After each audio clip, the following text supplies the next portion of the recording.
Hey, everybody.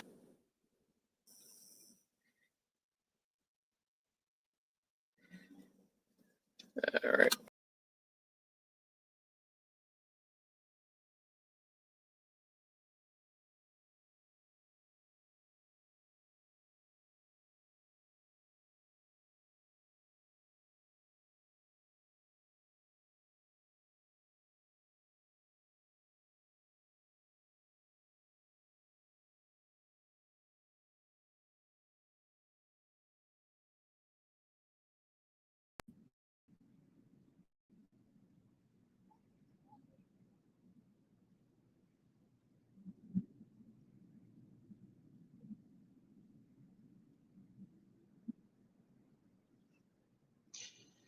All right, I get that on there so people can see what in the world's going on.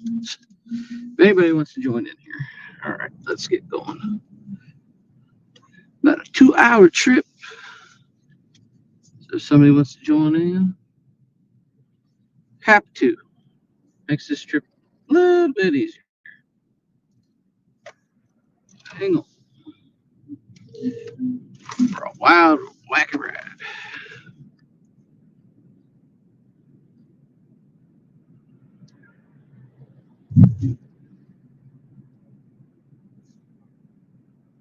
So hopefully everybody's going to have a great weekend. It's supposed to be nice here, but it's supposed to rain.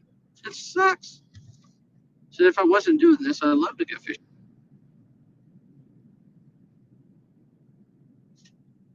So, but hey, dog, what is going on, my friend? Yeah, I know. Thank goodness I don't have the kid with me. That's probably what I'll be hearing all the time.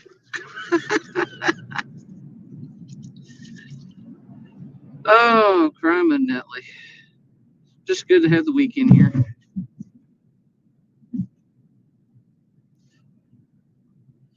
There you go. MVO for life, my friend.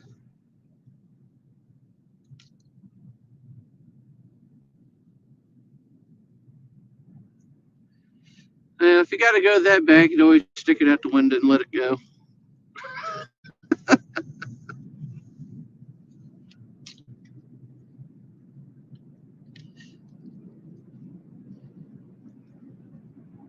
Show everybody a different way that you can show them their number one.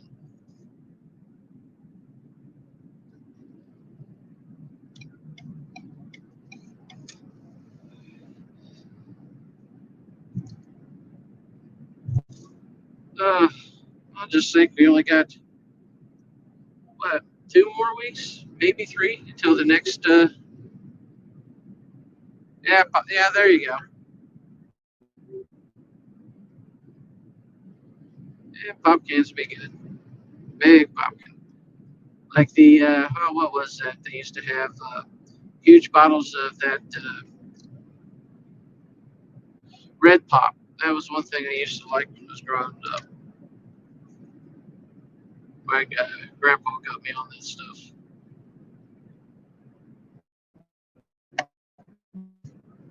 Haven't had any of that in a long time.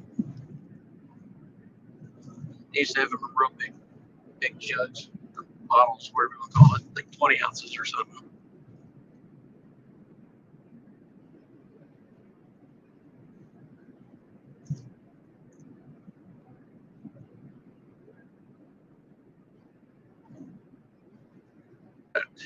Probably about 2 weeks until we get the next fly fishing tournament series tournament. Be interested to see how this one goes. We're close to the basement, so I guess we can't go any further than that now. But we caught a fish last time out. Ed caught a fish. I'll give him that. Fish we didn't even know we had. It's always surprised when you don't know what you got at the other end of the line. But that was a very hectic day with everything that was going on. That video should actually be dropping this weekend. It's for members only right now, but that should be dropping this weekend. I think it's Saturday or Sunday night or Sunday morning, around 10 o'clock in the morning at some point. Trying something a little bit different. 2 camera views. See how it all plays together. You definitely have to, if you see it, definitely have to let me know what you think. Especially on his pontoon boat, it's a little bit different trying to get all the camera angles and everything right. But yeah, it's a work in progress. See what people like.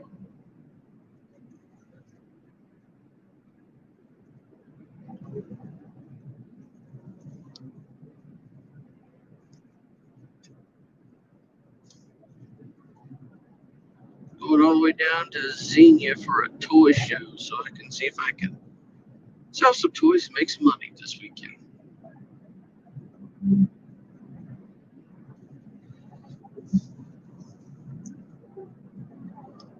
I only do this about twice a year, really, because these shows get expensive. And you don't even know if you're going to make your money back sometimes. So it's like going to a casino gambling. You know what your stuff is worth. It's only worth so much if the people are willing to pay it. That's the only problem.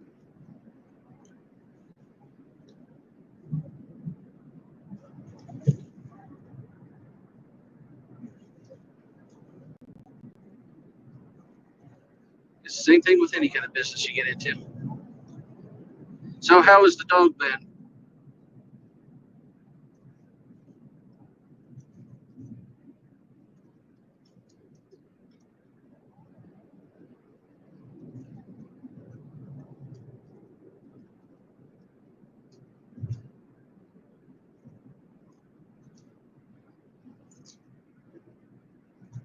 I've been very itching to get back out on the water, but the way the weather's been recently, cold shift right back down into like the 40s.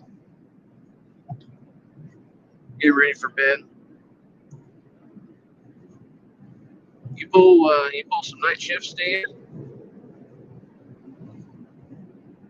And I've done that for 3 years in a row when I was at one job a lot younger, and it's hard on you, especially when your body's not supposed to be really made for that. But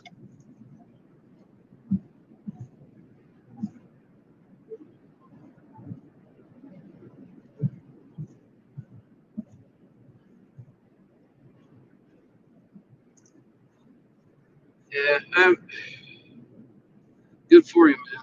I mean, somebody's got to do it, and it can be hard on a body, that's for sure. My dad, I don't know how he did his, but he worked a factory for doing this morning, and he did 12-hour shifts, usually either 7A to 7P or 7P to 7A, and he would do a month of nights, then a month of days, and switching your body around like that so much, 3 days on and 3 days off. I don't know how he managed that for as long as he did. Because that right there tells me that that'd be hard on the body. 3 days on, 12 hours, 3 days off, and then a month of nights, then a month of days. It just seems so hard on the body.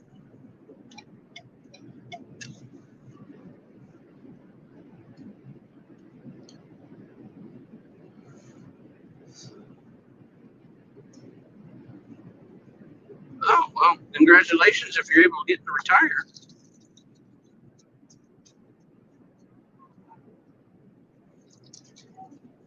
I mean, you get some more time out on the water, huh? I don't know how many times I've sat there at work and seen it nice outside and just bite my lip. I'd rather be out fishing right now than sitting here dealing with all this teenage drama I got to deal with at school sometimes.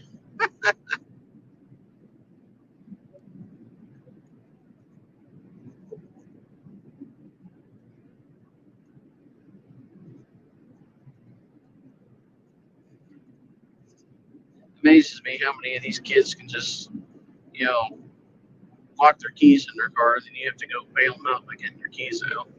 And and opens the doors for them.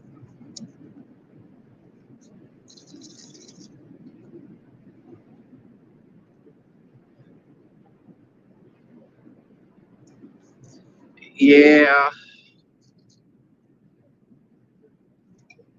yeah, that's the one thing that my parents had to deal with is the insurance stuff. Because gosh, what was it?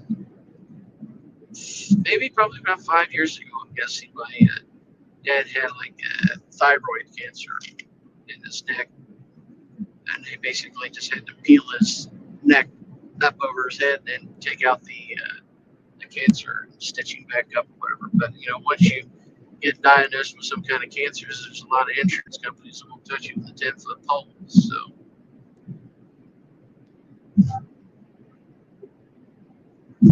yeah, that's been a little hard on them, but they're managing fine.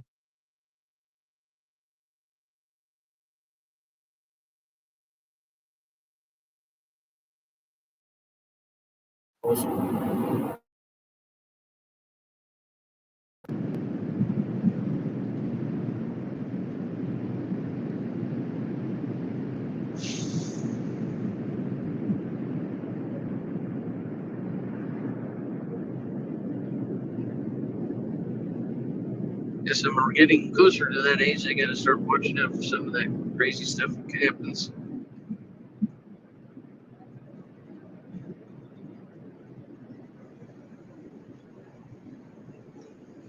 Oh no, cross my fingers, I guess. Keep up on everything. Ed was saying the other day, we went to Cabela's. They had a sale there. He wanted us to break out and do some crappie fishing sometime or another. But I wouldn't be mindful for that at all. I just like fishing in general. It doesn't matter what you're going for. Just having all the equipment's the fun part. Sometimes you need new poles and lines and all that kind of stuff. I got my ultralight, which I think will be fine for that.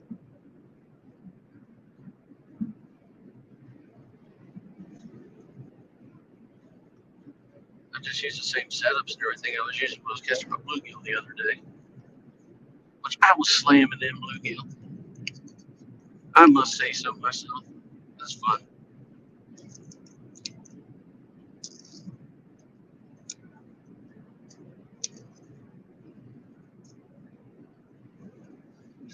It's always good to change it up a little bit, especially when you're doing it for bait.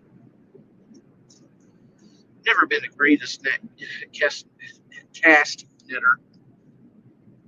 I can get some shad now and again, but it's not like I'm pulling hundreds out like some of those guys do.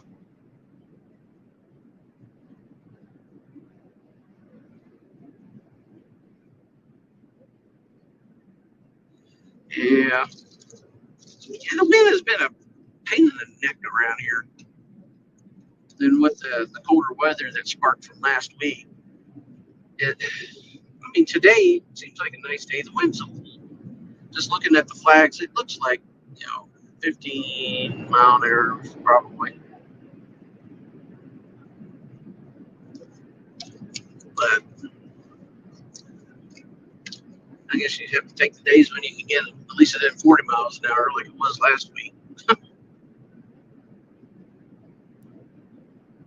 Just have to plan accordingly and get in somewhere where the wind ain't going to hit you.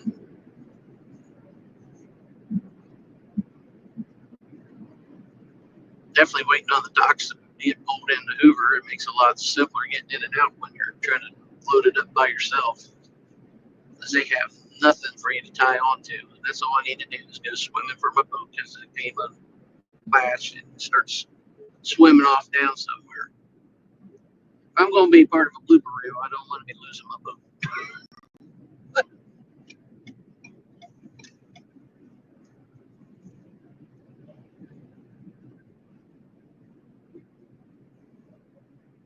Oh, they're 40? Yeah, that's rough. So I think that during the King of the River tournament, they were 25, almost 30 on the Ohio. And yeah, that played with us trying to navigate, get situated in, and then added on to that all the barge traffic that we had. It was not a pleasure. It was good to get out. Scenery and everything is always fun, but just the navigational and trying to set up where we want to do, how we want to do, yeah, that was not a pleasant fish for that.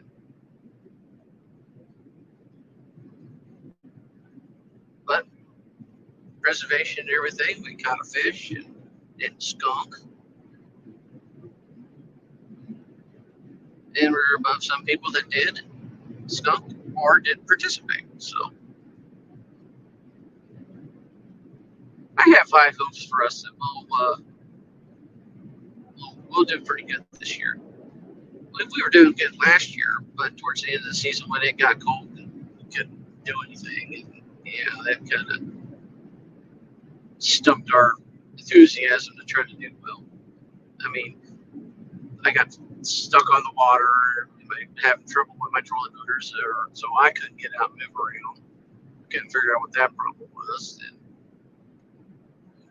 Dad got discouraged because of the whole, fishing in the winter months, and it didn't work too well for us. So yeah, but they changed the settings around and ended it a lot sooner than later. I mean, let's face it, when you're fishing in January, February, I think the guys that are fishing underneath the Mason-Dixon line are going to be doing a lot better than the guys that are above it. So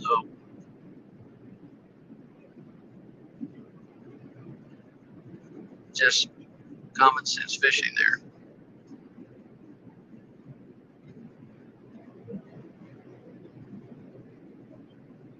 Yes, I did get back to the dog things to catch fish with us. The guys there, they're great guys. I mean, I guess worst case scenario, I could have tried to get back out onto the water and threw my 40 down and cut it there because it's kind of an emergency situation. Uh, since you're only allowed to use a 9.9 on there, but they were there and kind enough to do it. I didn't want to take the chance of getting in trouble for anything. But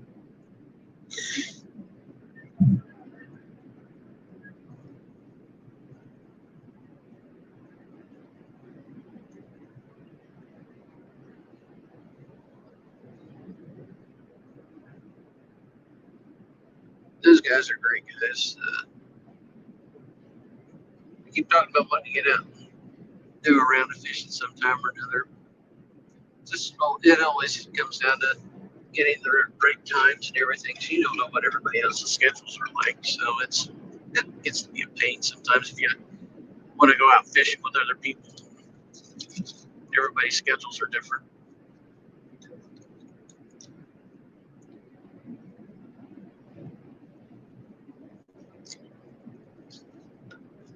Especially when you meet other people from the same geographical area that you are. Because I mean, I don't know exactly where the catch fish for most guys are at because they hit Sandusky, Ohio River. Now I don't know exactly where they're based out of. And you have the big wall girls.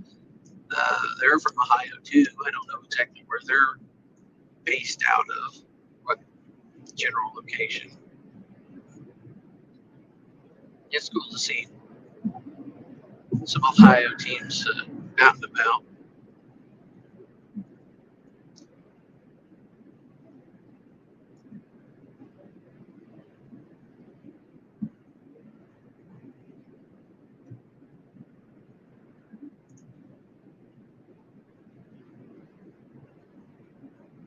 Everybody's been talking about the skipjack run over the last week and a half or something like that, I think, where they were talking about the limits in the states, whatever, prohibiting how many can get. I can't believe you're allowed to take over 500 skipjack when they were talking about that on, was it Catfish Weekly?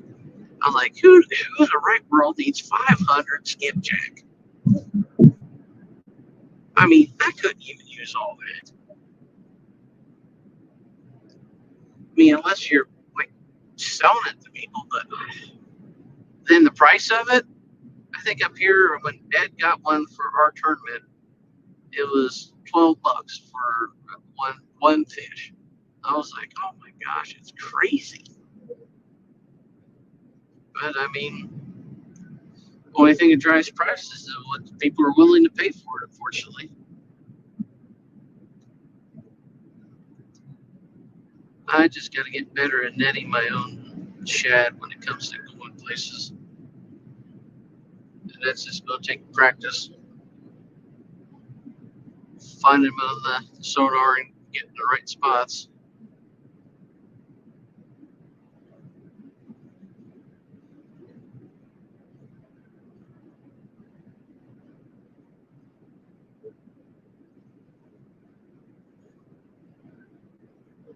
In case anybody ever wants to come in here and talk vocally with me, I did leave the chat thing at the top of the chat box there. I do have a new membership program that I started up here just in case anybody was ever interested in it. I see a lot of people do that now, so I thought they'd see if anybody would be interested. I thought I didn't put it very expensive either. I think it was $2.99 or $1.99. I can't remember. That was like the lowest one. But just throw some feelers out there, see if anybody was even interested. At least it's not raining. All you hate to do is hauling stuff in out of a car while it's raining. That's miserable.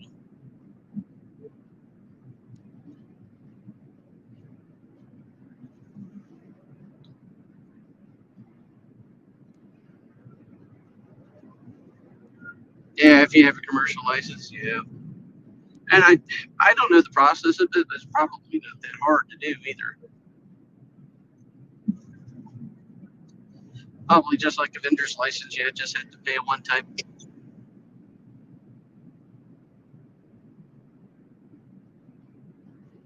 If that would be my guess.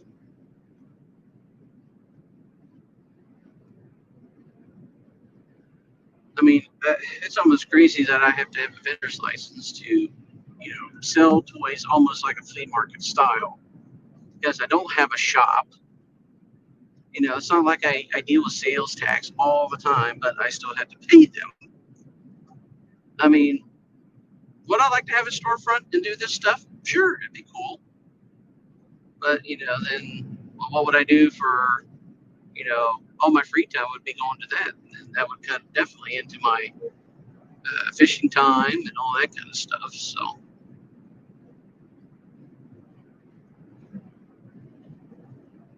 and prices are stupid for like leasing properties or whatever. Well, I just checked into it, and the monthly rent fees or whatever. Well, gosh, it's stupid.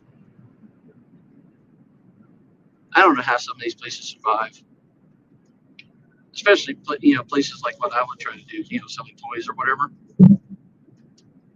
I don't know how they stay afloat, especially if they even have employees on top of it.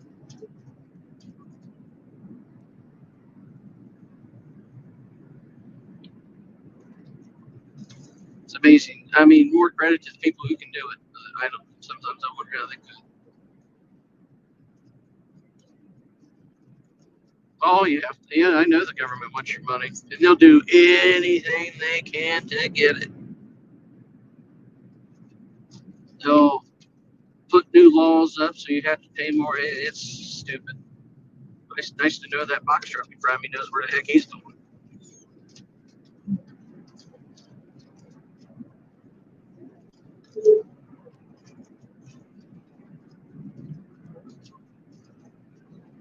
I trust the government as far as I can throw a 500-pound person, not very far.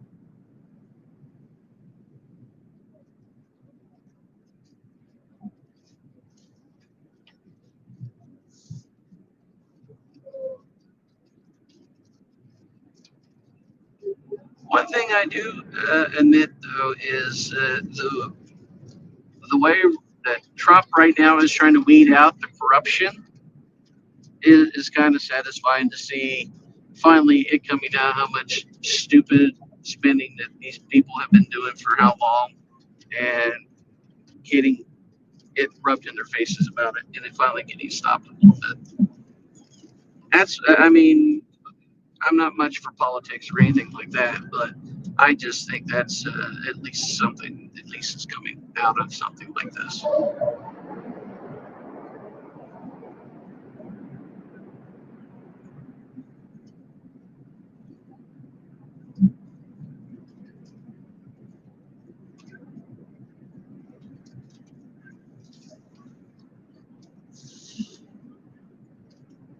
You know, it was bad enough I had to try to talk politics in my books that I've been, that I've written. Because me, I'm not a politicky kind of person, but play the role in the storyteller. I have to do a little bit of it. Let's face it, I'm no political science major or anything like that. I don't know a first thing about it. So I'm sure if somebody who is and read my book, they would probably butcher me left and right, saying I don't know the first thing about politics. And I'll tell you what, I don't. But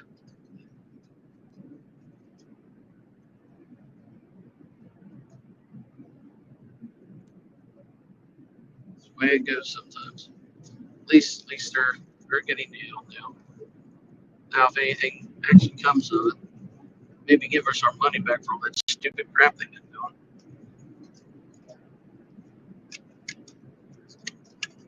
That would be nice.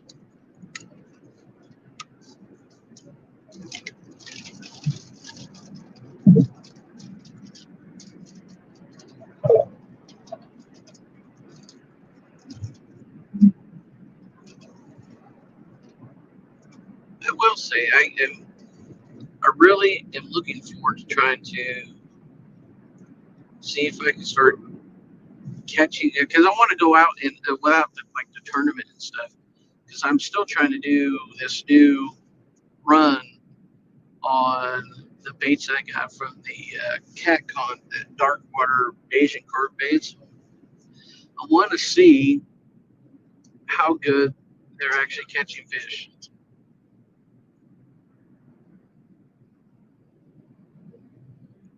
Because, I mean, if they actually, because so far I haven't caught anything on them, but granted, this is still early in the season too. I mean, I know people are catching fish, but I haven't been able to get out too much either. But because I want to check between using the dark water baits, my chicken breast, and shad or any other kind of bait fishing in the bluegills or whatever, and see what's going to be catching. Ooh, boy, somebody blew a tire. See what catches more bait. Because I definitely want to, show and advocate that for it. I mean, if I'm not going to catch anything on it, to tell people, or if they're actually doing really well, to tell people. Because I mean, well, we all know, because we've heard it before, the Asian carp is a huge problem in some places, and to use them and actually, get them and use them for the purpose of catching good catfish. Well, there's nothing wrong with it. At least helps get them out of the waters and helps us catch more fish. So I mean, there's nothing wrong with that.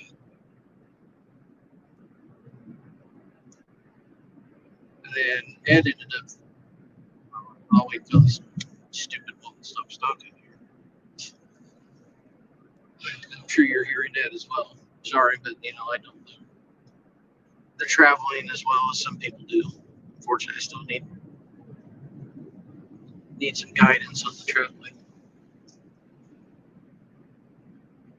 But when we were, Ed was looking to try to get a good suspending rod.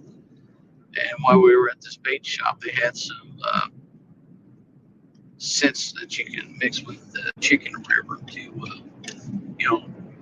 like people do with the Jello and everything. But this one was little bit different. I think it was, if I remember correctly, crab meat, which is different.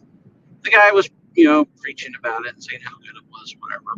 So he ended up picking up the bottle, and you almost have to wear rubber gloves for this thing because the tint in it is blue, and your hands don't turn into a damn Smurf when you're done.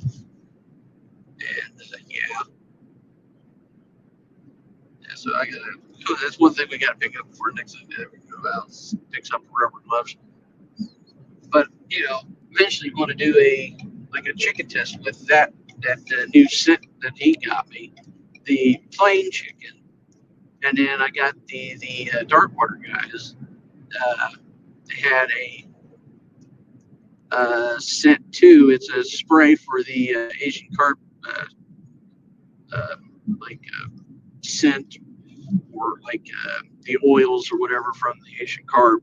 You can spray that on the chicken. I was like, okay, well that'd be a good one too, to just use chicken all day and use those different attractants and see if plain would work, or the Asian carp one would work, or that crab meat blue Smurf thing would work. So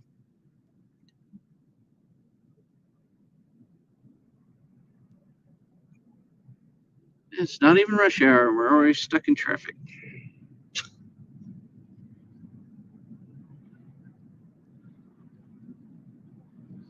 Well, I wonder what I missed today.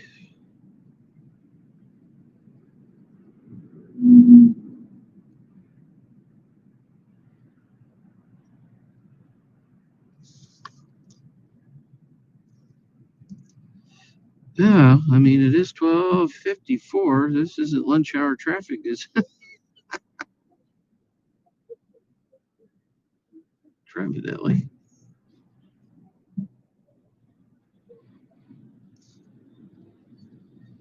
I hope it's not going to be like this all the way down.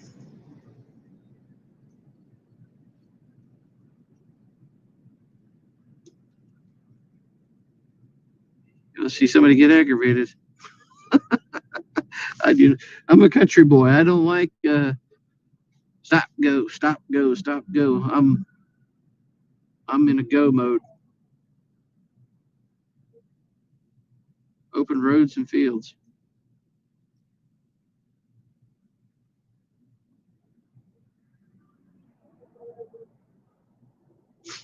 Maybe I'll make my own song. Country boy will be annoyed.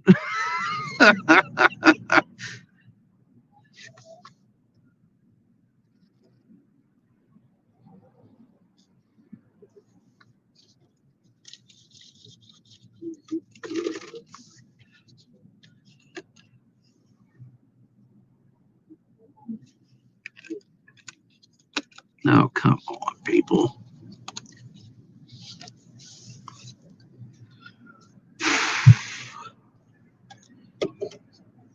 Hopefully, by the time the next tournament comes up, we'll be in the 70s for at least 3 days in a row sometime or another, and get the water temperature up enough. Because, I mean, last time I was out, I think it was just in the 40s still.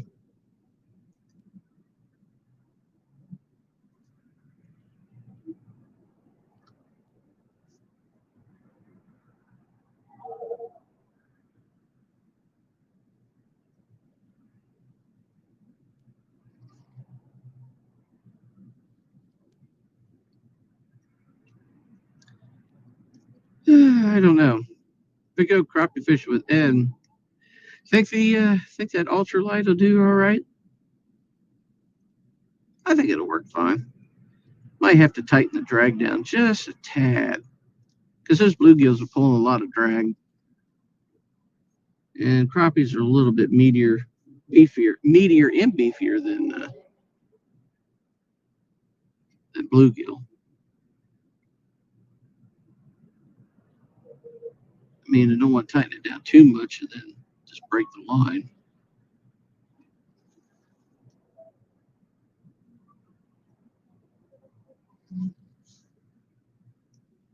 Because that's probably just 2-pound line to begin with.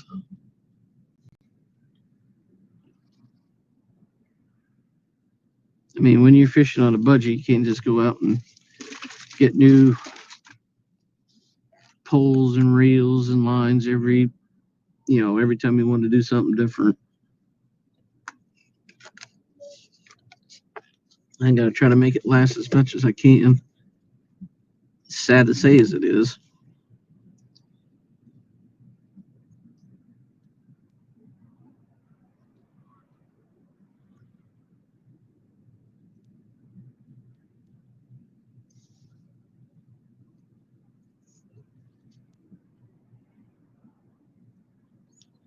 It would be funny if I said you took that ultralight now, fish 10 minutes because on this boat. That'd be kind of funny. Am I expecting it to happen? No. The only time I've ever really outfished Ed on anything was, well, one last year during that live bait Iron Cat challenge when I caught those three nice blues last year. I'll never forget that my dying day when I pulled up that third one and Ed just looks at me and goes, "What is it with you today?" I'm like, "Oh my gosh, that was classic." Why would you say that when we're fishing a tournament and we're counting on these fish? You're like, it's just dumbfounded that I'm actually doing well.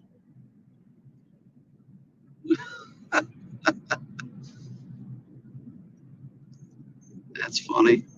And sometimes when we'd go bass fishing, I could beat him. I would beat him on that, especially because he always hated when I even mentioned it. But there was an old gimmick, well, at least that's what they called it, a gimmicked lure from back in the 90s called the Banjo Minnow. And I'd pull that out. I'd start ripping bass like crazy with that thing. And he would hate when I bring that out.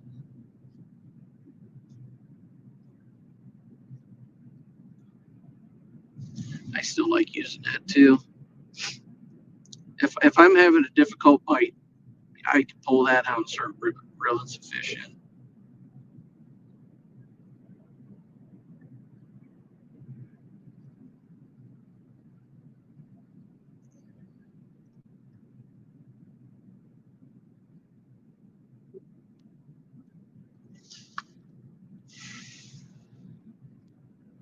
And that pond my dad was building when I was deer hunting this past season, he finally got it all done. The rain finally filled it all up, and yesterday he actually put fish in it. So yeah, is this why we're slow on this side? Is because everybody's gawking at the semi truck.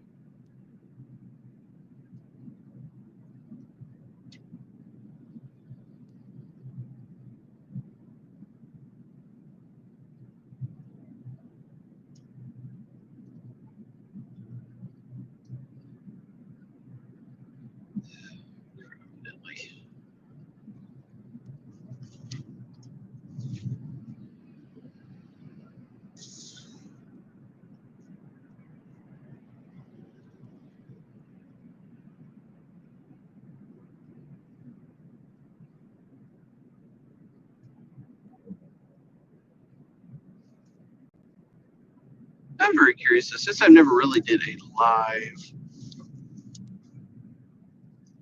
uh, tournament where I actually put the fish in a live well. And then you actually curl your fish. Do you like use a little whiteboard and write down what the actual weights were on the fish? Like a little whiteboard and say, okay, well, fish number 1 was 5 pounds. Fish number 2, let's just say these were bass, whatever, pound and a half, or whatever. Did you guys use whiteboards, or how did you keep track of what the weight was on what fish? That way you knew which ones to throw back and everything. I mean, that's probably how I would do it. Have a whiteboard and write them down with the numbers and everything, so I could keep track of it. But I didn't know if there was another way other people did it or not. That'd be interesting.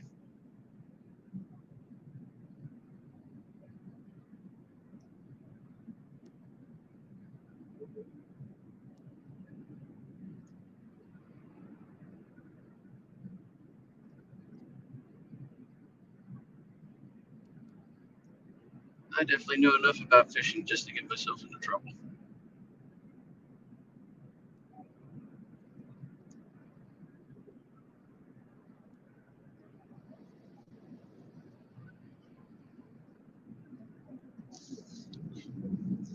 I'm afraid of getting over. I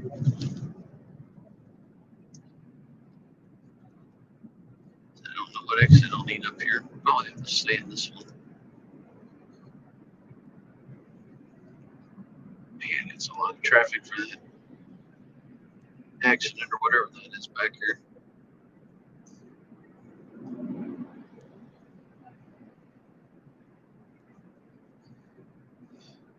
I do appreciate the two people I have in here. You can chime in on anything if you want to. I also got the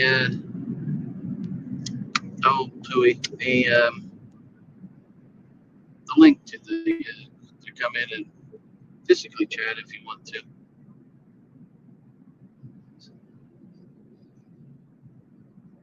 The top of the chat thing. I don't know how to pin it for the stupid StreamYard thing to make it easier, but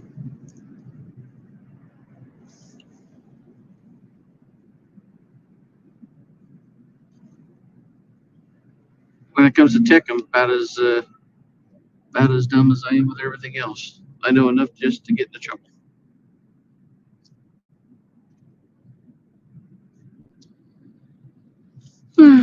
Wifey's a little bit better in the tech than I am. I mean, it took me, what, a year. I'm still, dealing with Androids, and Ed's been telling me to get a Apple for I don't for like the past probably year now. And I started using a different program to finally start editing some of the stuff out. So, editing the videos, which I think they've been turning out pretty good too. Because I was using an older computer which couldn't handle the video quality. Because I think I was probably doing maybe 1080 last year, and everything's now at least looking like it's going to be in 4K. So everything you're really going to try to get over. Should have waited. Wait the last minute. Matt guy. Oh my gosh, this guy could cause an accident.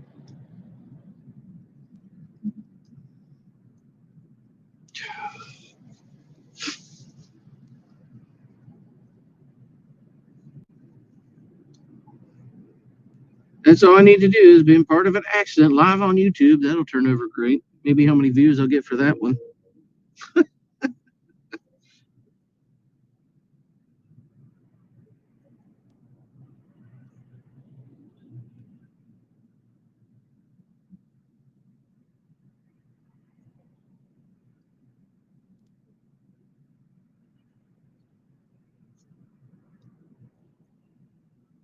That'll probably, it'd probably be some kind of video restriction or something like that. And I'll probably get banned for YouTube if I had happened to witness some stupid hellacious thing on the roadway or something. That'd be my luck. My gosh, this is bad.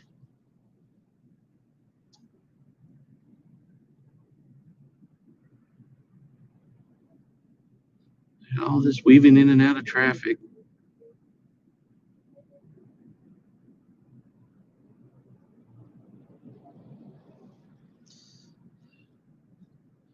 Yeah, definitely keep your head on a swivel when it gets to this kind of traffic. People darting in left and right.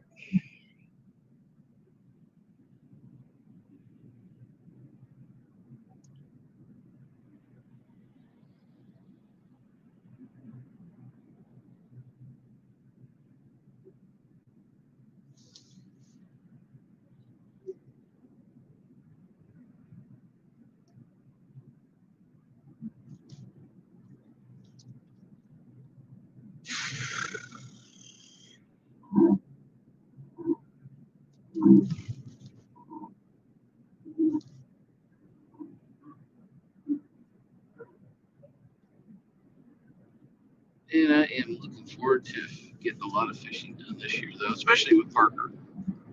I know he's been very itchy to get taken out on the boat. I do have to get a new life jacket, though. I think the one he's got is just a tad, a little bit too. It's too small for him. So I mean, I had it once for him when he was, oh gosh, what was he? 3 maybe. I think it's a little bit too big for him now.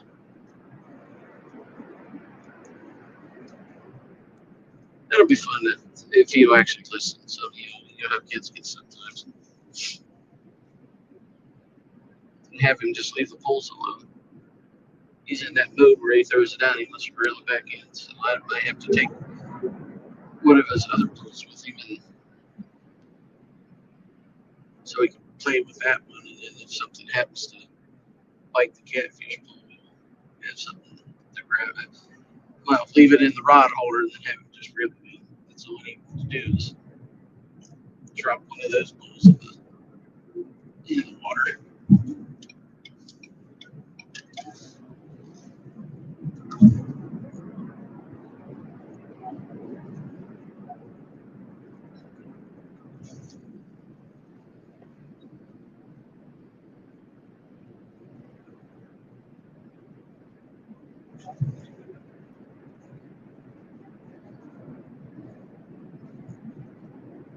It's weird.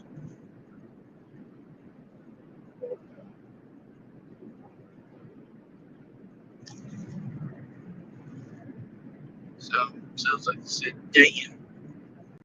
Is that Dayton?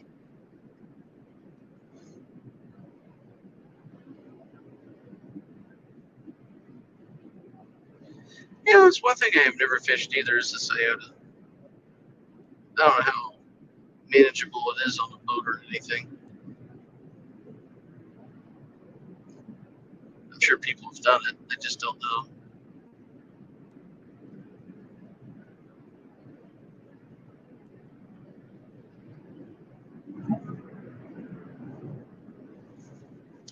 More interesting enough, when I went to Zanesville, got on the Muskingum there, did that bumping challenge thing. I've Before then I've never really been on the moving flow current river on there.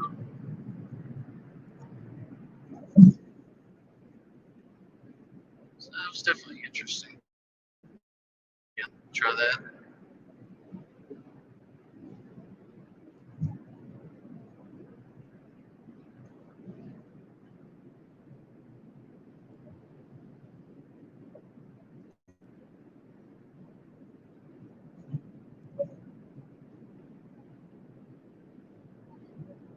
Yes, ma'am.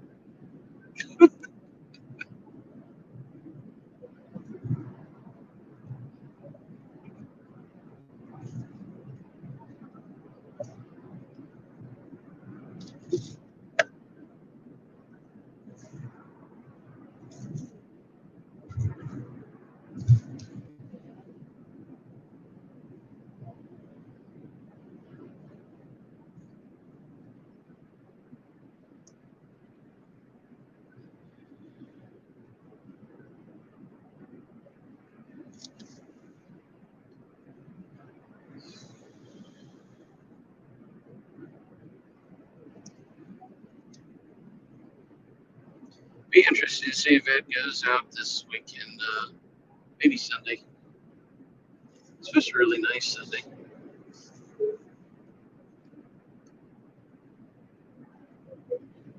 Just some rain though. See, my boat's not really best for rain if it's going to rain. I mean, I got a cover for it, and it's so constrictive. It's one of those, ski boat. I don't even why I'm moving my hands. You guys can't see crap. But it's like almost like a ski boat kind of cover where it's really low.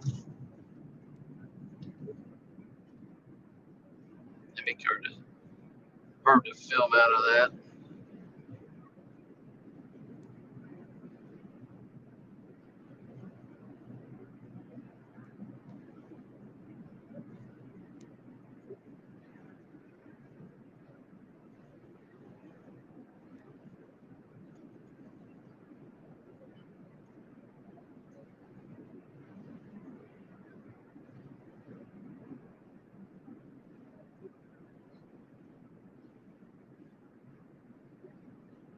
Yeah, I was just thinking, a good way to probably try to even lose some weight for this summer would be try to cash in a bunch. Because that is a one hell of a workout.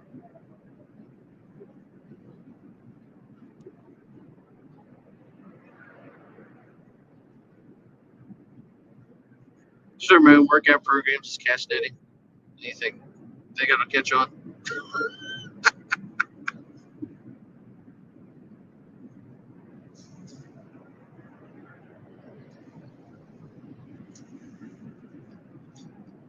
I know I'm crazy.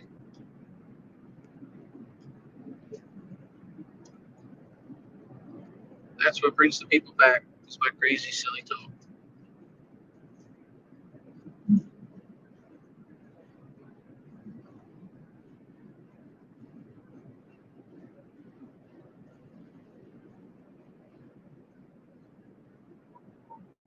Even harder when you don't have anybody to back off of.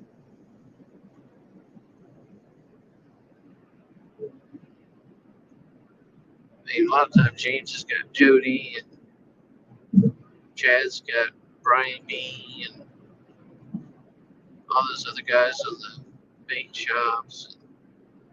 Man, trying to pull a solo is such a pain in the neck.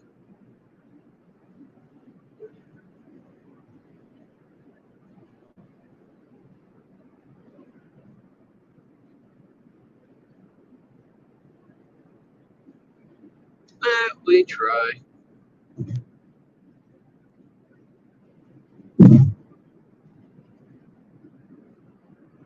I get an A for effort, right?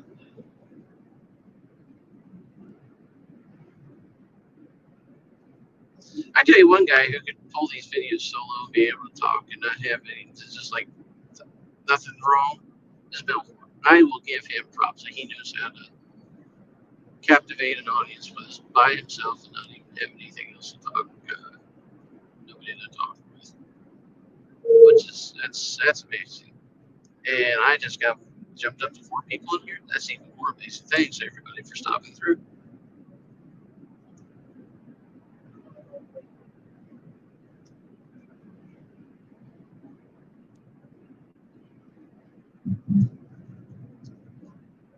Got a long trip ahead of me, so I figure I'd just throw a live out here and see if anybody wants to chit chat through.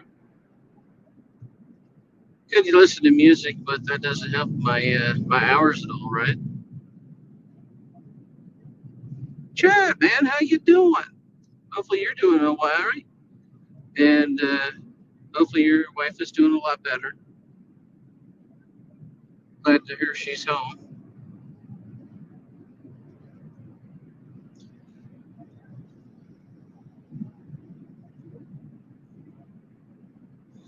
Where am I going, Rob? I'm on the way to Xenia, Ohio. I'm actually getting ready for this weekend. I am going to be at a show to support my other hobby as a vintage toy dealer from time to time. So I got my car and my wife's car packed up full of vintage toys, and we are going to go down there and see if we can make a buck or two.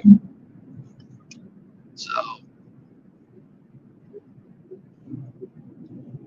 maybe besides for paying for my house, maybe the toys can pay for my other addiction, which is my fishing addiction. Yeah, that's pretty cool. I would, in a million years, I never thought I would be doing this for one. I got hooked onto trying the whole toy thing after watching a show on, I think it was TMC at one point. It was called The Toy Hunter with Jordan Hembrough, where he would go around and searching, people would ask him over and they would look in people's attics and find these cool toys from the 60s, 70s, whatever. He would buy them off of them and turn around and flip them to shows. And so I was like, you to do that sounds so cool. And that's what turned me over to this. So, and what's even cooler is one time in Indiana, we were doing a toy show there, and he happened to be there. And I messaged him on Facebook, whatever, told him I was going to be there, told him the whole story that he got me started in it. And yeah, he was walking around checking people's stuff out. And I introduced myself and say, "Oh yeah, I talked to you on Facebook," and gave him my name. And instead of like just giving me a whole handshake and everything, "Hey, nice to meet you," the dude like hugged me, and I wasn't expecting it. It's like, "Oh man, that is so great!" And I was like, "Okay, yeah, I wasn't expecting that, but okay, that's pretty cool."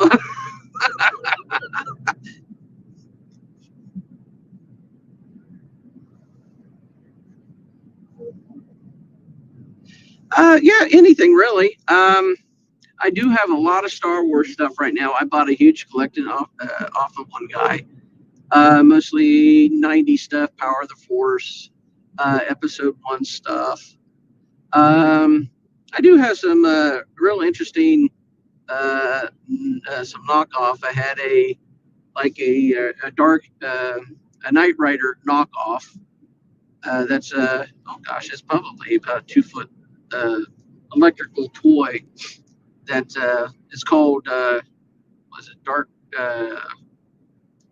Ranger or Dark Rider or something like that, which is so it's like a knockoff. But sometimes the knockoffs are almost more expensive than like the actual name brand stuff because they're harder to find.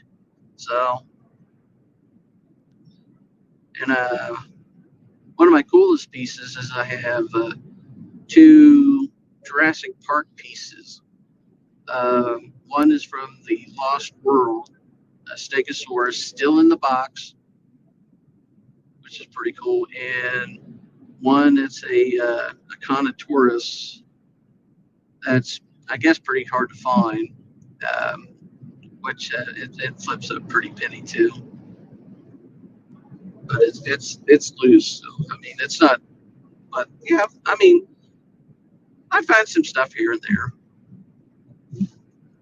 Just after we moved and everything, haven't been able to go out and do a whole lot of hunting.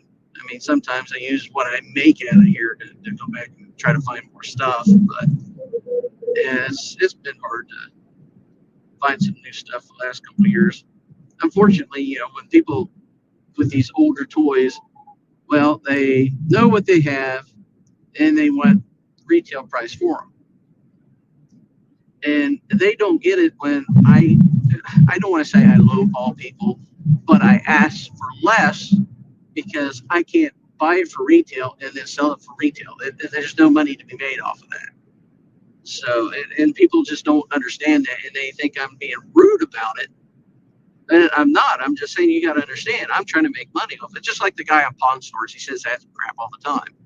You know, there's no money to be made. I've got to be able to buy it at a lower price so I can sell it for what it's actually worth. I'm just doing the convenience of you, not trying to have to find somebody to sell it to. It's out of your hand. You don't have to carry it around. You don't have to hang on to it. I'm the one that's got to take all that burden. So, and some people just do not understand that. They just think I'm trying to, be rude about it or, like the whole term lowballing. But that's not the purpose. It's just like, you know, if there's no money to be made on it, there's no reason in it for me to even attempt it.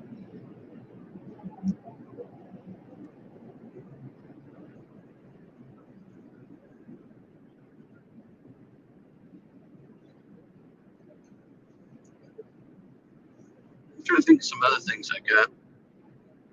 The one thing and it's not very even expensive. I always thought they were cool when I was growing up. Since I was an '80s kid, was they had these VCR board games back in the day, and I mean they had a wrestling one, they had football, basketball, uh, Clue. They had it that's because I have that one. One we played at a friend of mine's house. I think it was called Nightmare, and they were goofy.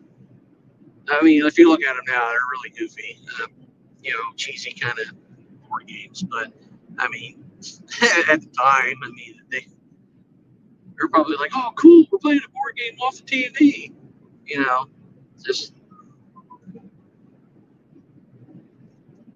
I don't know. It's just one of those things that kind of stick out to you.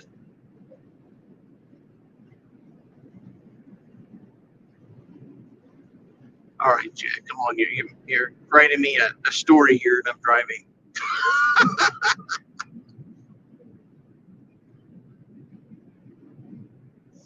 If,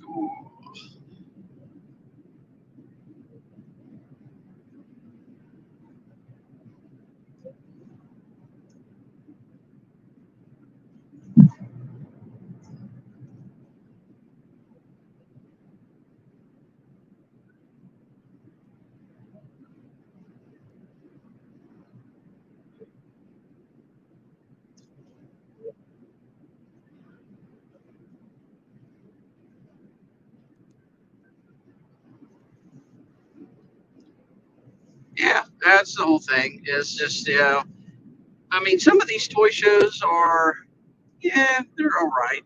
I can't even remember what this was. I think this was like $80 a table. So I used, in enough junk I have, I got 4 tables. I used to have three, but one year they had an extra table and say, well, we'll just give you the extra table. So I was like, okay, so then I had 4. Then I didn't need 3. I said, oh, I don't need the 3. Oh, well. All right, so now I gotta get it. All right. So they wanted me to continue having 4 tables. So now they just, added price to me. Then you got the hotel on top of that. And because, I mean, 2-hour trip, I mean, I guess you could go down and come back up, but that's a lot of gas too, especially when you're hauling, SUVs and everything. So, I mean, if I could break a little profit, it'd be great. I have yet to break 4 digits when it comes to a show. Come close, but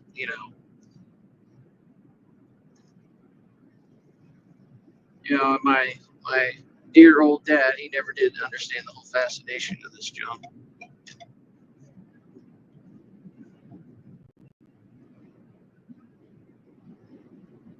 Never really.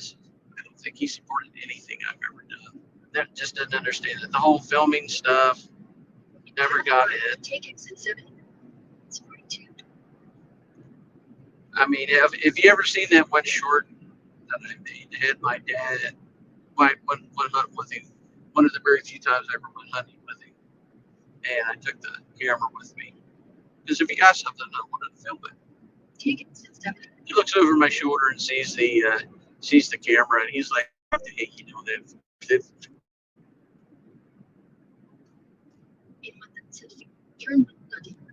That says it all.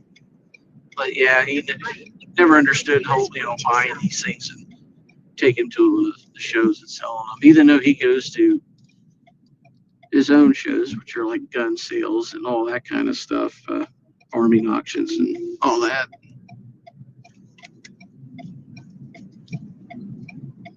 But that's an investment.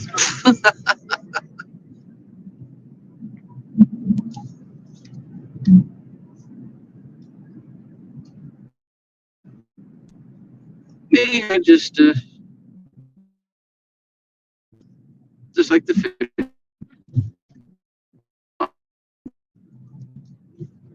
I do the whole YouTube thing just because it's it's a good way to remember the memories more than a physical memory in the back of my head. I can actually want to go back and rewatch it and savor it. Especially now with the kid, if I could get some stuff with the kid, that'd be great.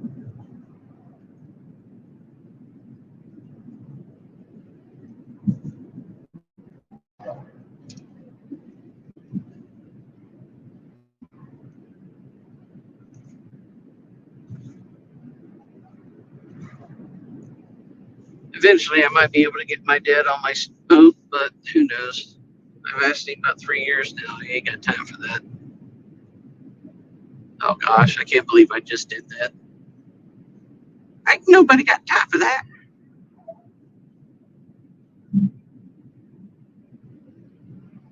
I'm gonna get everybody to have that stuck in their mind now. I don't know if anybody even remember that old. I didn't even know when that came out. 2000s.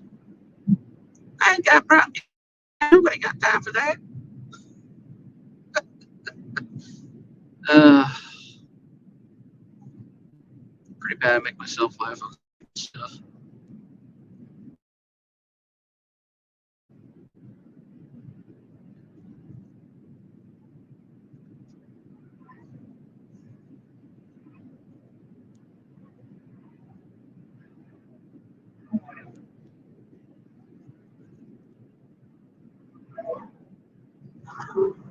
Hey, look, Ford built Ford tough.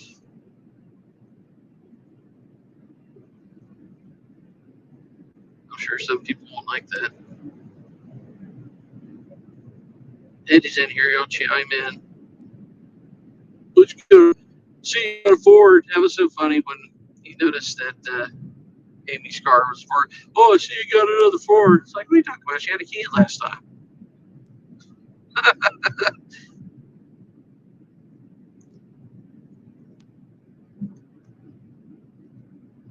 Oh, hey, Jody. I'm on my way down to Xenia, Ohio for a toy show. I'm going to be a vendor at a toy show this weekend. Try to maybe support my catfishing habit a little bit. Try to raise some money.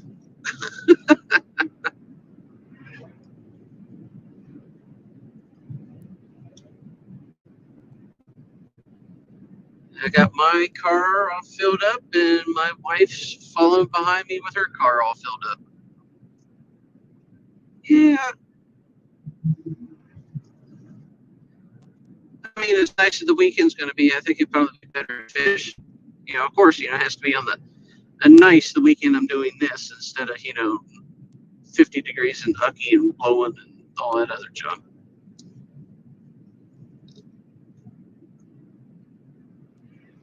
But it is what it is. Guess this way I make money. I don't really make too much money when I'm fishing.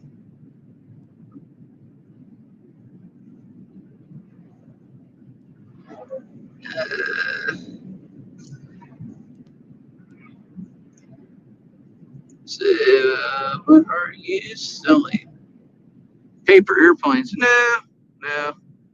I wish it'd probably be a lot cheaper to make. No, I got some Star Wars toys and Power Rangers. Oh, what else do I got? Gosh, I got odds and ends.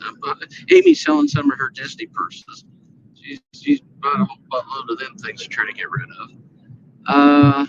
What else do I have? Some Star Trek figures, some DC characters, Batman, Superman, that kind of stuff. Board games. Yeah, a whole bunch of different stuff. Yep, collectibles.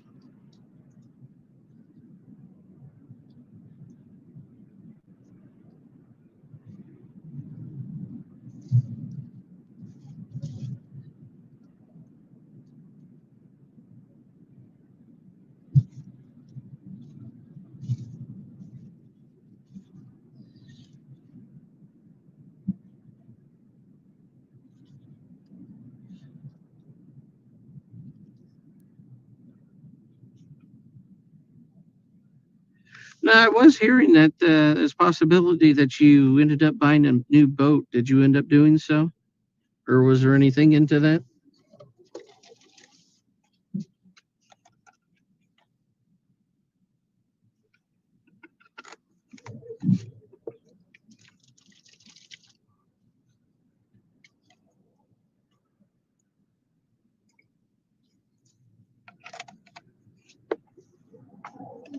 Yeah, still looking. Yeah, it's almost like going for a new car. You got to make sure you got everything you want in it. That's for sure.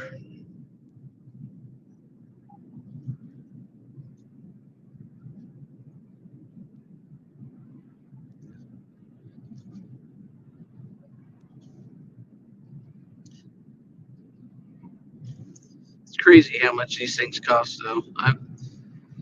Ed's cousin was looking to get him one, and he was telling me it was like almost $80,000. And I'm like, oh my gosh, it's about as much as a house that I bought when me and my wife got married.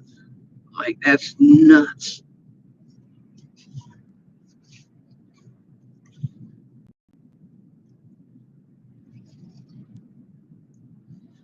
I mean, if you got it, I guess. I mean, good for you, but uh, I don't know about pulling that kind of moolah on something like that.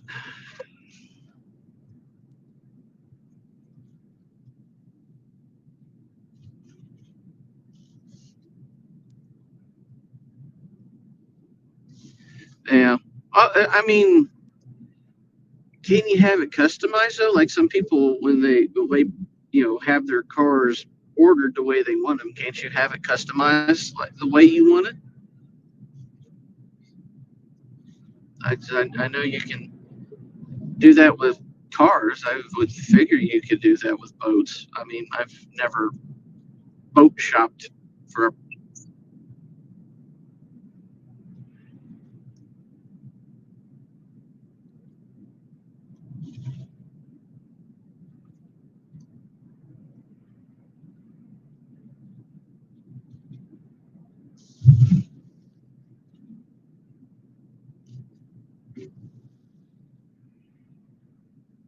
Yeah, well, I mean, it's granted that's the way it would go, but I mean, at least you get it the way you want to. I mean, like you say, I mean, it would be that, or you get it, then you'd have to do it. And I mean, if you know how to do it, that's one thing. But if and you had have somebody do it for you, then you're just adding cost after that. So by the end of it, having the manufacturer make it the way you want it probably be the better choice anyway.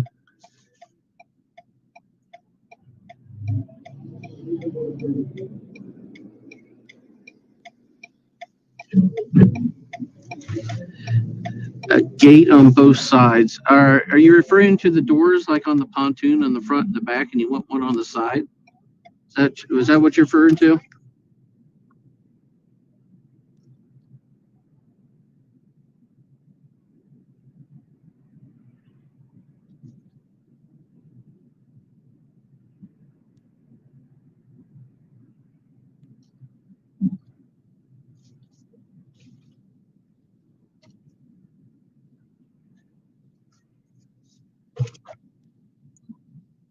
Okay, I wouldn't think that would be a hard model.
All right, sorry. I must have went through a dead zone.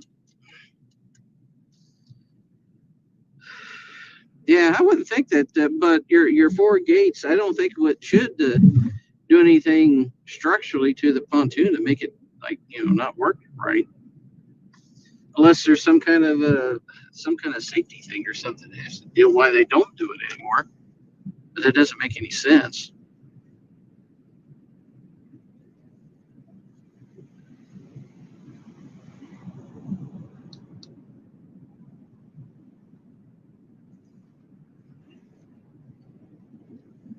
It's,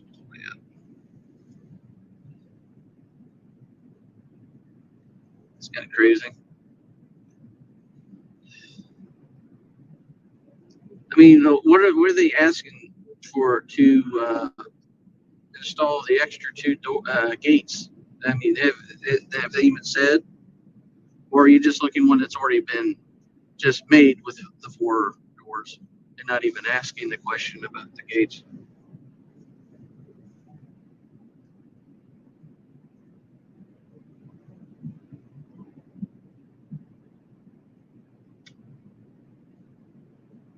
Because if they add two more doors, they would have to take some of the seating out, I would think, or at least modify how big the seats are. At least, I mean, I'm just comparing for what the Ed's pontoon is, and his is a smaller one. I think his is. I think the regular size is 16, so I think his is 14.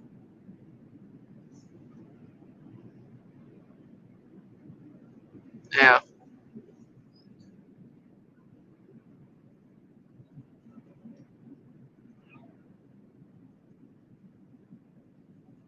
I would think if you had to look for an older model, somebody that's got one used or whatever, that's in pretty good shape. If they, stop doing them that way.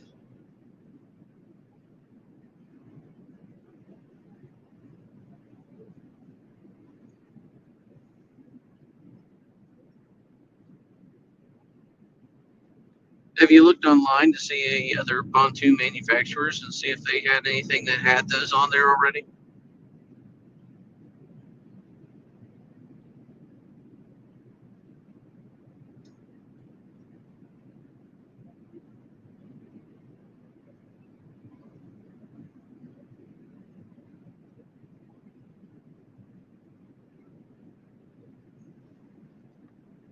Really? Oh, geez. That stinks that they haven't anything like that.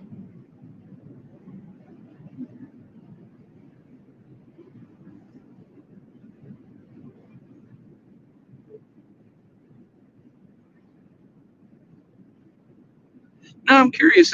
I mean, I've never really gotten to see a whole picture of your boat. I mean, I've seen the back of it when you moved your camera around here and there. But how big is the one that you've used for quite a while now? How big is that one?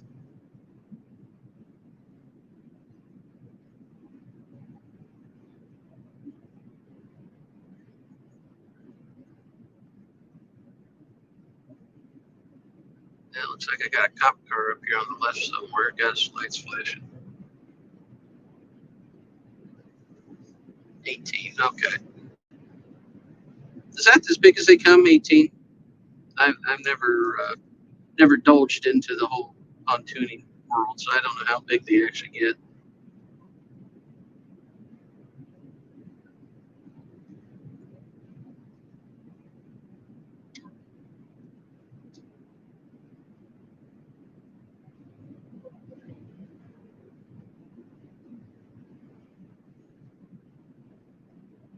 Hey, Curtis, how's it going, bud?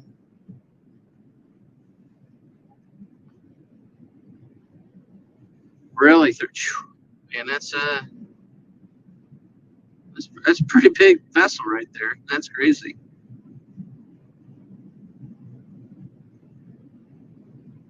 Stady got somebody. Bad boy. What you gonna do? What you gonna do when we come for you?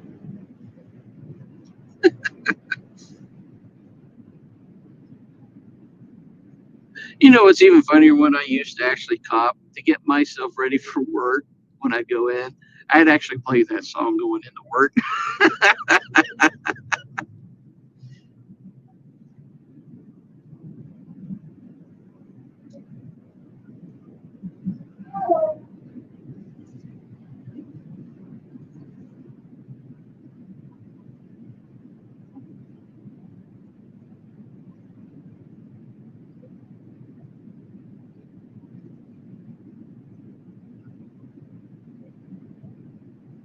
Oh, I can tell I'm a dork about doing that.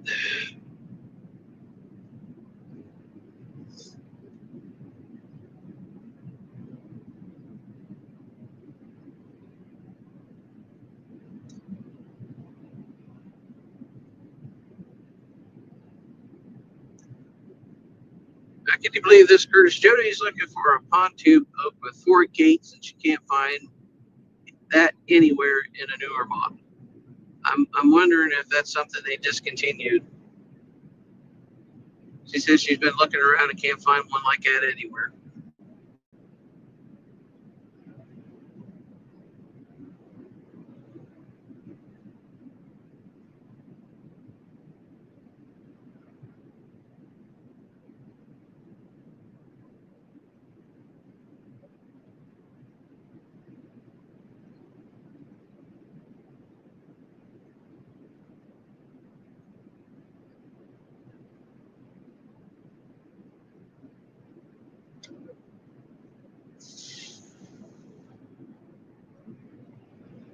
So, Jody, I know you're so far, I guess, if I remember correctly, last time I'd seen you out talking, you're semi retired. Have you ventured out any at all since being semi retired? Or are you been chilling for a little bit?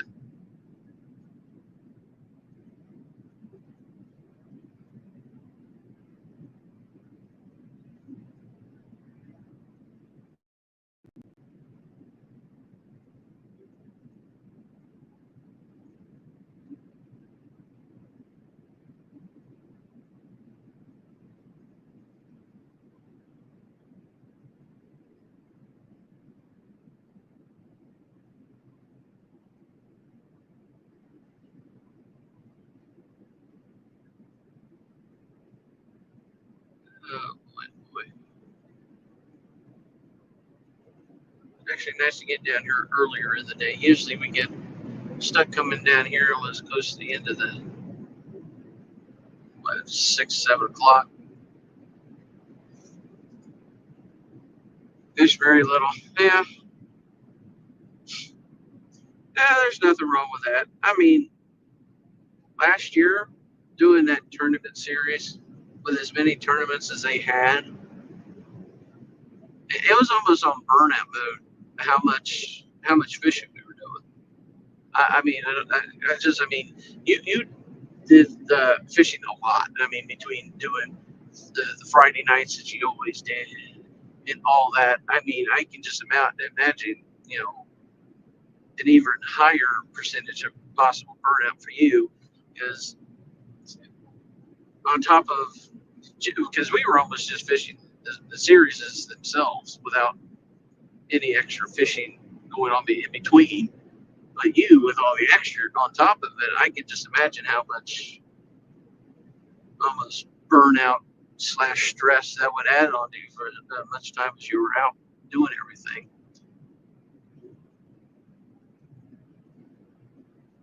It's a workload.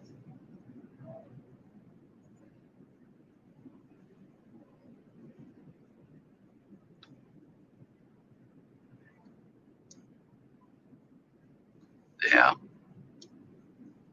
because I think once in a blue moon you'd be out there with Cool Cat James too, right? So I mean, your Friday nights if you were out there with James, and then you're bait fishing, and then out doing the tournament series last year as well. That's a lot of time on the water. You probably in the water more than you were home.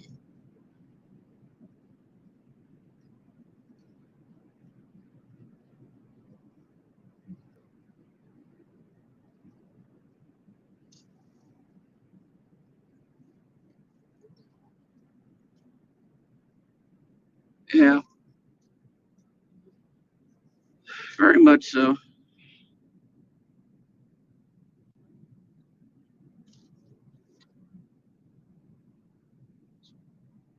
Yeah, especially with the fuel consumption. You got the cars getting the boat out there, and then boat traffic on top of it.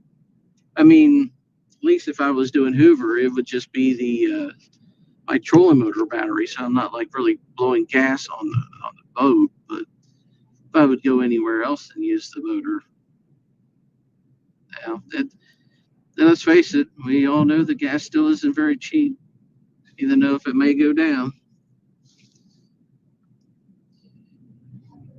it'll never go back down like it was when I was in high school. 99 cents back then. Even some of the older folks would know back when it was in the 60s or 70 cents.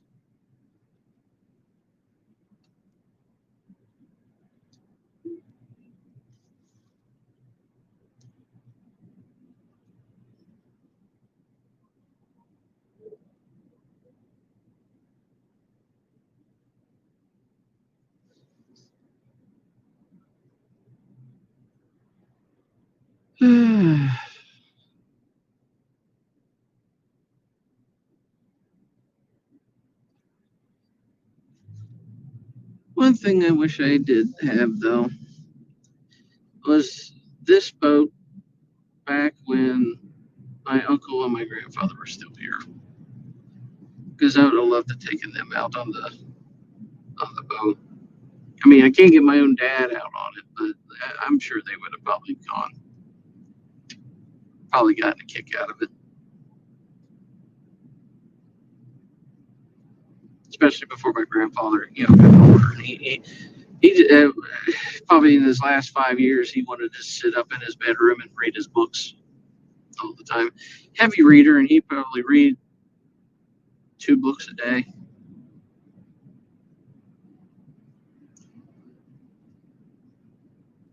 What in the world did I just witness?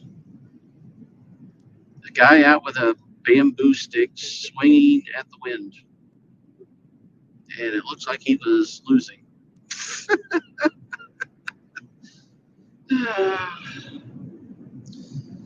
Probably somebody with a mental health issue.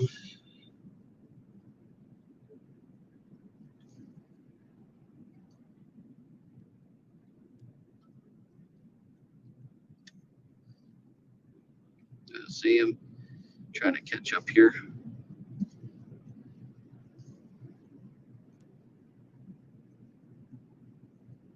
Best friend's 2.5 hours from her fishing spot. Yeah, that's about my distance to the Ohio River from where I'm at. My fishing holes are probably 45 minutes from each other, depending on which ones I'm wanting to go to. So I mean, I got one, two, three, yeah, 4 places I can hit 45 minutes around from each other. So it's not bad. One place I still haven't caught the fish on, but hope to quit the job, take the summer off, official. That would be ideal. I mean, I bet a lot of us would love to eventually make it like the catfish kayak. Was it Justin? Where you can do well enough where you can quit your job and just be able to fish all the time. That'd be kind of ideal. But I mean, then would fishing still be fun, or would it be considered work and then just a hassle to do that? I mean, it's a double-edged sword. I mean, how would that turn out? I mean, I've been in security and law enforcement since I graduated college. So, gosh, 20 plus years now doing it. It's been very interesting, for sure. But after a while, I mean, you've almost seen it all, heard it all, and been called every name but a white man. So It's you need to have a thick skin when you do this line of work. That's for sure.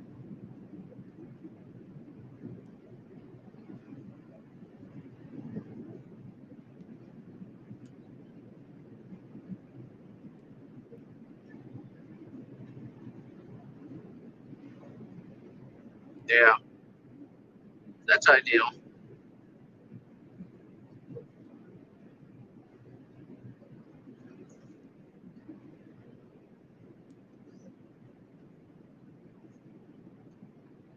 General places I've usually hit is Hoover, of course, Hoover Reservoir.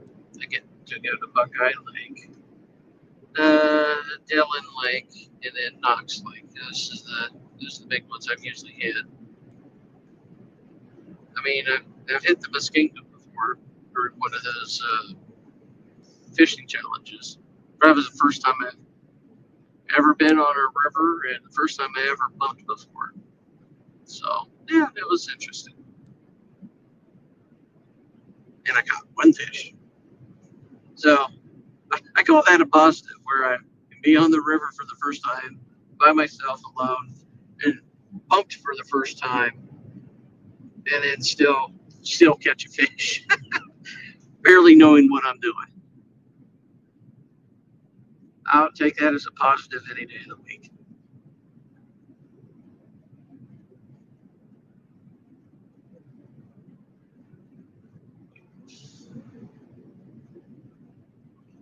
Because I mean, all the guys that probably watch me know that when it comes to pumping and everything, Bobcats want to kills everybody when it comes to that stuff.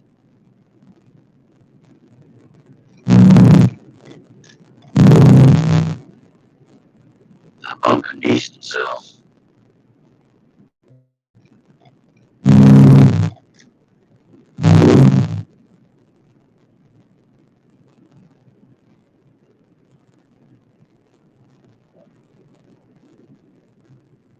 Oh yes, most definitely.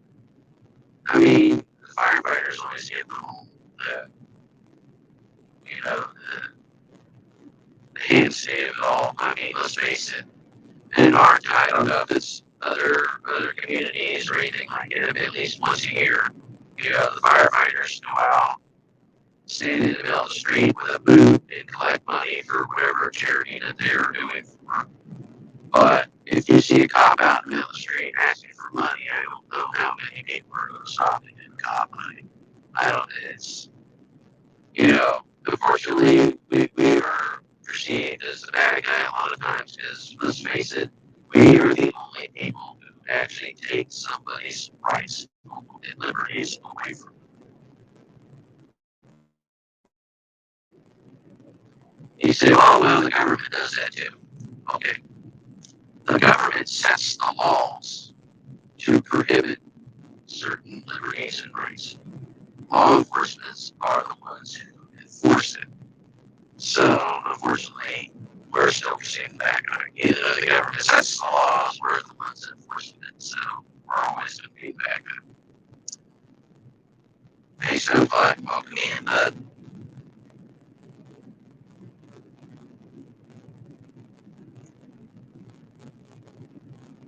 Oh, I'm trying to say it, Ernest.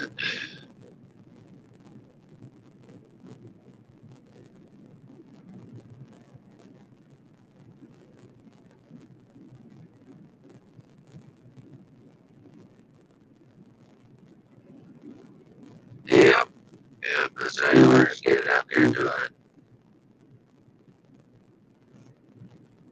And that's why I still gotta, I still gotta help. Uh,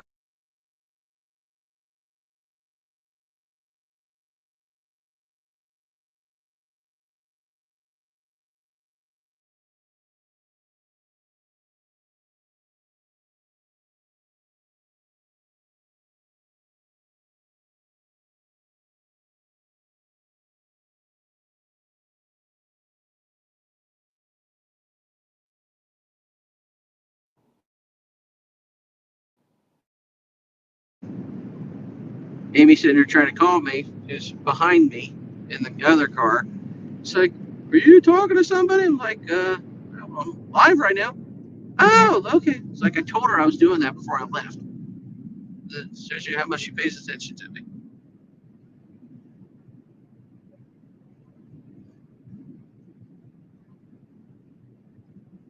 And if anybody ever wants to jump in, I do have the link to here on the top of the one of the first chats in there in case somebody wanted to jump in and be a secondary vocal for me.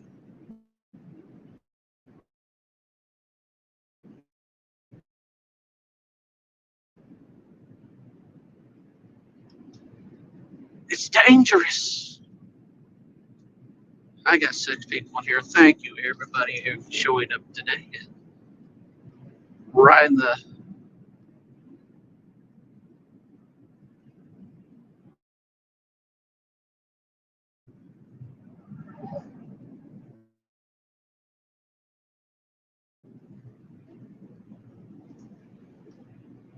Yeah, I asked the same question earlier,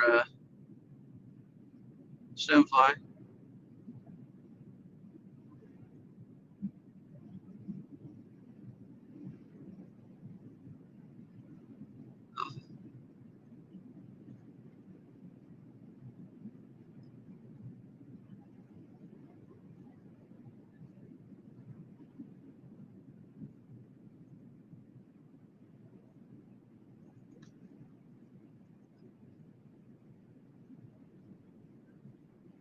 I don't even think I can retire from fishing because I don't think I've actually caught fish yet, this year. So you can't retire for something you haven't done yet.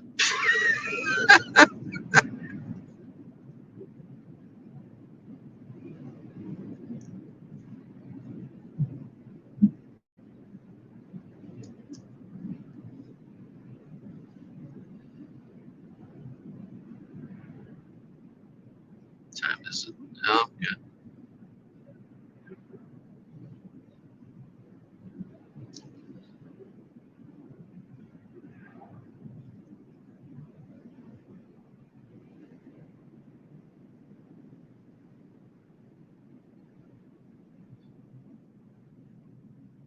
Get out of the road, people. Yeah, the road is made for cars, not for you walking down the street with your babies.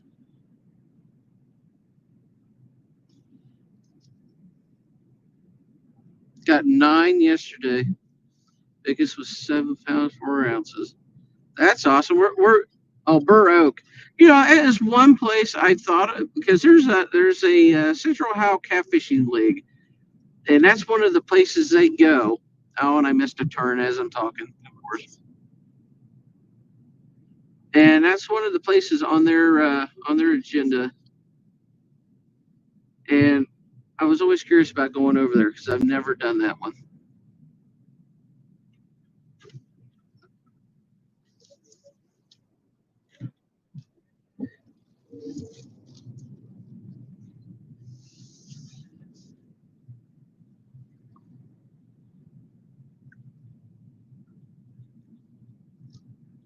Yeah, the Bob's tournament.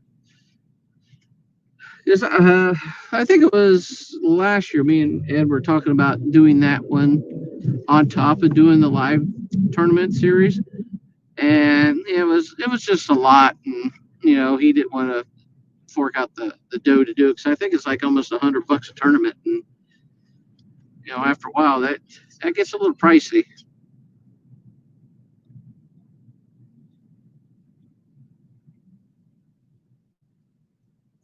That's cool.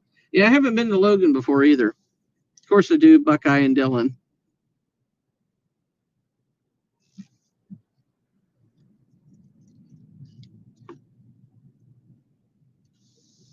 I haven't. Dillon's was still way low last time me and Ed drove out there past it. They don't have the docks out yet. Buckeye was still looking a little low, but at least their docks are out and you can get out if you wanted to bad enough.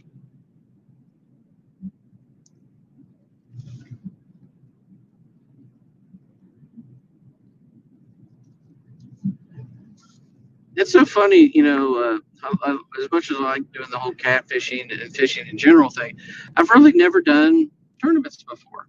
The live fishing one is the first tournaments I've ever really done. I mean, Ed's done tournaments before. Him and his cousin have done them on the Ohio and other stuff, and they've done decent sometimes. I think they come in. I think he said it was second or third at one of them a couple of years ago. But yeah, I've never done it. Always wanted to.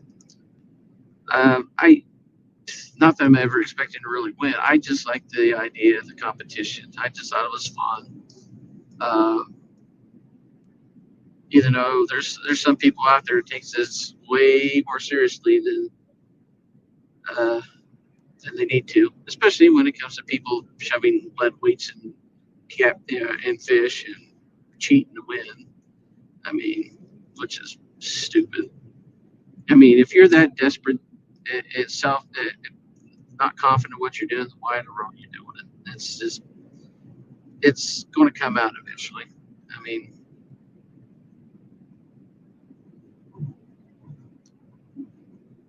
well, that's awesome, dude. Congrats.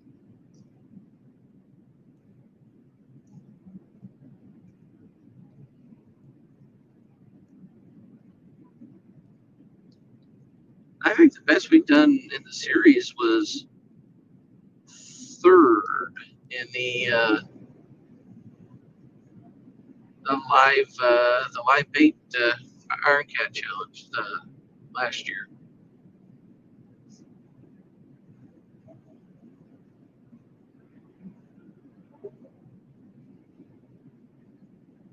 I think that's the best that I've done with anything.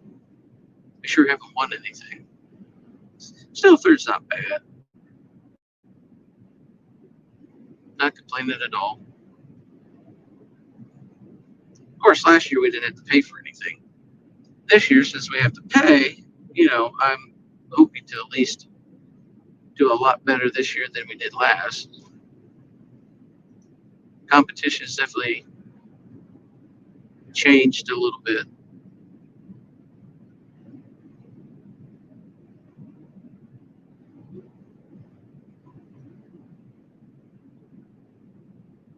Got different teams in. Some people say more experience. I mean, I've heard the guys are talking name all the time. I mean, I don't personally know him, but I mean, everybody's saying he's like one of the best around there. But that Ray Ferguson guy, everybody's saying that he's like the man. So I'm like, okay, well, this don't not let that get to us. Do our own thing, and maybe somehow we'll edge out a little bit more than others in certain areas. It's hard to tell. Let's face it, I don't think anybody was even expecting us to even show up last year.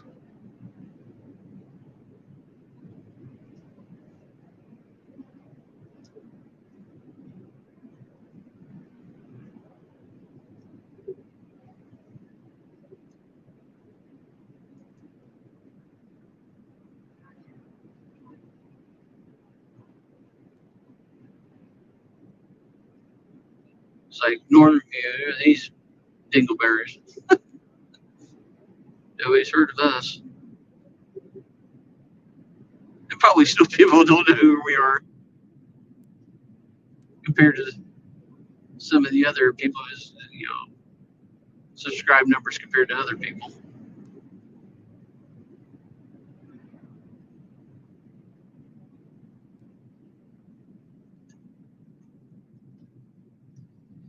It's all in fun.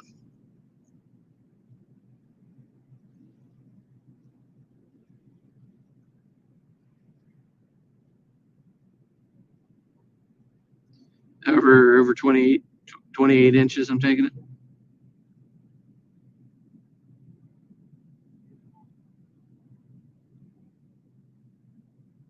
Oh, one over 28. Okay, yeah.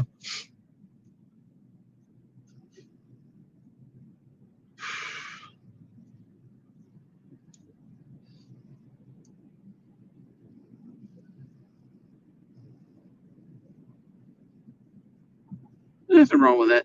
So the only thing that's more beneficial with doing the live one compared to the traditional one is basically that you catch the fish, you show it off, you weigh it, and it goes right back in the water. It doesn't get to sit in the live well for 6 or 8 hours and hauled all over the lake and then comes in. It's a lot of stress on the fish. I mean,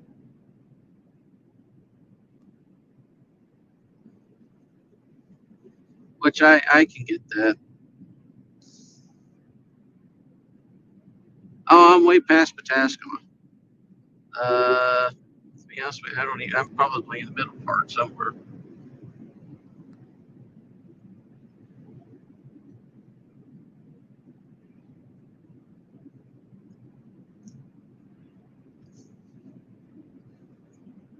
I can't tell how. It looks like I'm arriving at 216, so I'm probably close to around Xenia right now. So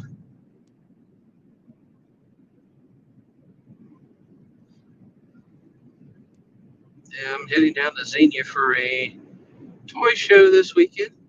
That's one of my side hobbies is vintage toy dealer. So I got my car all filled up and my wife's car all filled up, and we're coming down here to sell some toys and make some money. Praying. The only problem with doing these things is sometimes you just don't know what people are looking for. And trying to get the right stuff it can be nerve wracking.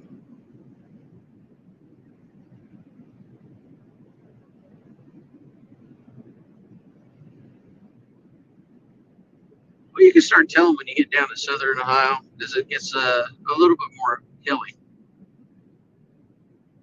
Middle Ohio is a lot flatter because of that lovely glacier push.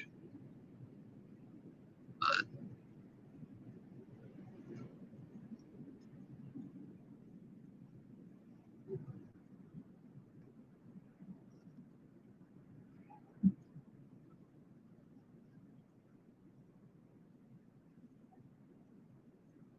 got some cards: baseball, football, hokey, NASCAR. What kind of cards? Or are you talking about carded figures?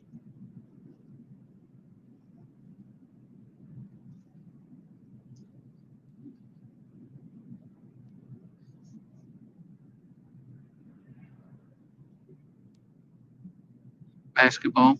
That's cool. What years have you got in your basketball?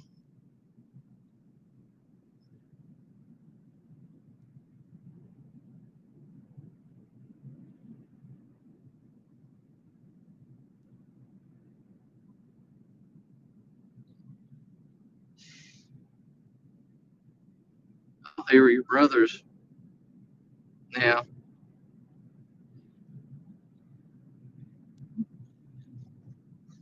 Yeah. I collected baseball, football, and basketball.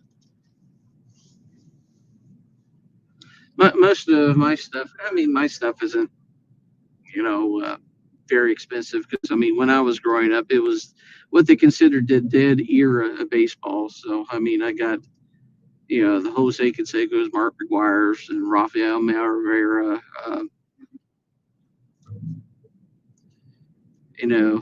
all the juiced up baseball players. So, yes, lady, I know.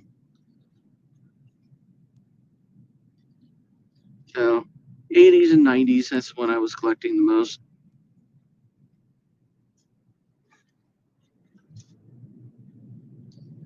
Basketball's probably around the same era. I mean, I don't have any Jordan rookie cards, but I got maybe some of his older ones. I probably got like a Shaq rookie, which is, I mean, I'm not going to be, selling my house and getting a mansion with my Shaq rookie card, but I wouldn't even sell them anyway. Maybe my kid will one of these days.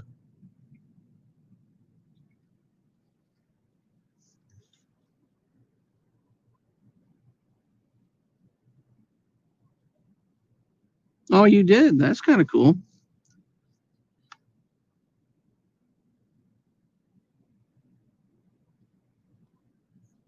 When's the last time you were doing that? Well, speaking of police, and that guy's an idiot. He still drove in the middle of the intersection with a cop car coming. Oh, it's a funeral. Even bigger retard. What the? Really? And that guy's going to try to go straight and cut into a funeral. That is retarded. That is the most disrespectful thing, and he even ran a red light to begin with.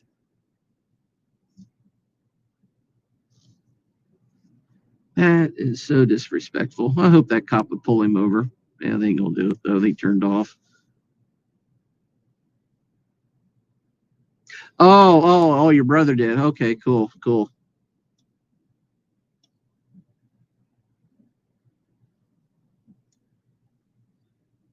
Yeah, and a friend of mine who was a firefighter.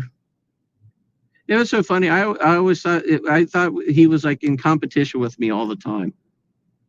Because when I was in high school, my first job was working as a groundskeeper at a golf course. The golf course, which of course you've seen me catching bluegill out of if you happen to catch that video. And I worked there when I was into college. And well, when he got a job, he also was a groundskeeper. It's like, okay. And then I went and got a job at McDonald's during the wintertime. Well, he got a job at McDonald's. And when I graduated, I got a security gig over at Anheuser-Busch in Columbus. And he joined me over there. Did the same thing. And I was doing the cop work, and he became a firefighter.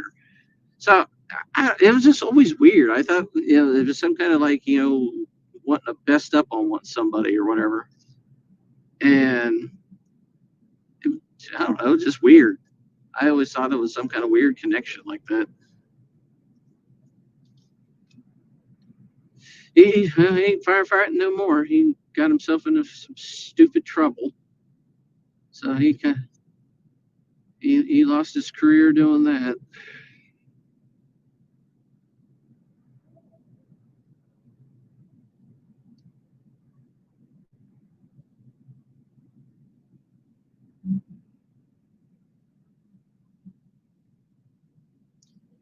Yeah, I tell you, there's a lot of traffic for being a midday on a Friday. I mean, weekend maybe. This much traffic on a Friday afternoon?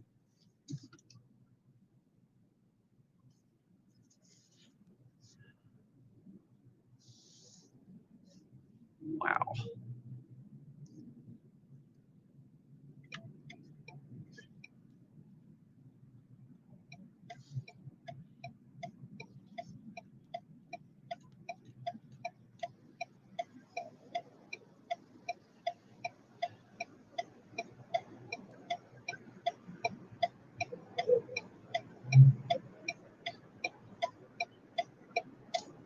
All right, I think I can beat that.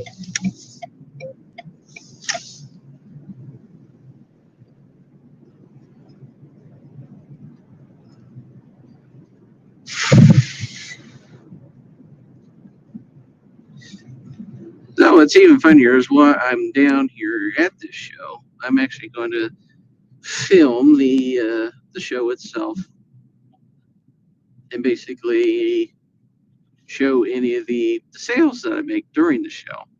So I had like a secondary channel that I created just for S&G. And I was just curious if anybody was even interested in seeing any of it. I got a couple followers, nothing huge, nothing like what I got for the hunting and fishing. So if anybody's ever wanted to see that channel, what it looks like, it's called Dan the Toy Man. Yeah, really original, right? But yeah, you guys can always check that out if you want and see what I've done in the past with it.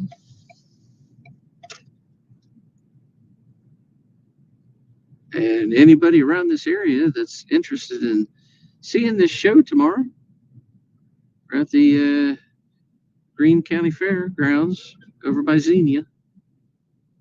You always look it up on Facebook, the Great Ohio Toy Show. Get you all the information for it. Oh, be quiet. I hate this woman when she gets talking.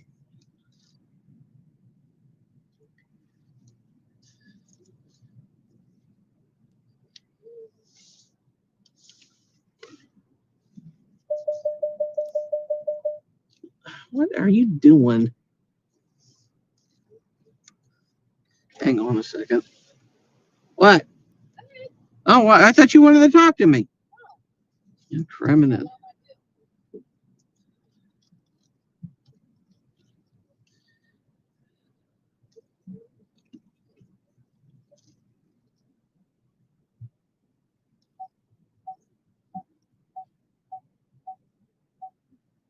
Oh.